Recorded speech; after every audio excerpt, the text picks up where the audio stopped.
નમસ્કાર દર્શક મિત્રો, હું અંબાલાલ પટેલ સ્વાગત કરું છું તમારું આ વિડીયોમાં। મિત્રો, હવે ગરમી ઘટશે અને વાવાઝોડું, વંટોળ અને વરસાદની આગાહી સામે આવી છે। દર્શક મિત્રો, વિગતવાર માહિતી જાણીએ એ પહેલાં જો તમે આ મારી પોતાની અંબાલાલ પટેલ ચેનલમાં નવા છો તો ખાસ મિત્રો આ ચેનલને સબસ્ક્રાઈબ કરી લેજો, જેથી બીજે માહિતી લેવા જવું ના પડે। મિત્રો, હવે ધીરે ધીરે ગરમી ઘટશે, બપોર પછી વાદળ જેવું જણાશે, કૃત્તિકા નક્ષત્રમાં આંધી વંટોળનું પ્રમાણ વધશે। આ સાથે ધીરે ધીરે પ્રિમોન્સૂન એક્ટિવિટીનો વરસાદ થવાની શક્યતા છે, જેથી ગુજરાતમાં હવે ગરમીમાંથી ધીમે ધીમે રાહત મળવાની શક્યતા સેવાઈ રહી છે।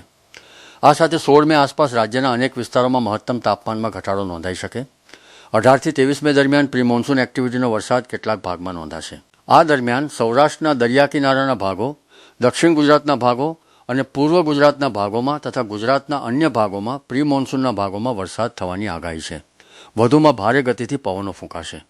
આ સાથે કાચા મકાનના ઝાપડા ઉડી જાય તેવા પવનો પણ ફૂંકાશે। 25 મેથી 5-6 જૂન સુધીમાં રોહિણી નક્ષત્રના બીજા ભાગમાં એટલે ઉતરતા વરસાદ થાય તો સારું। આ વખતે રોહિણી નક્ષત્ર ઉતરતા વરસવાની શક્યતા રહેશે।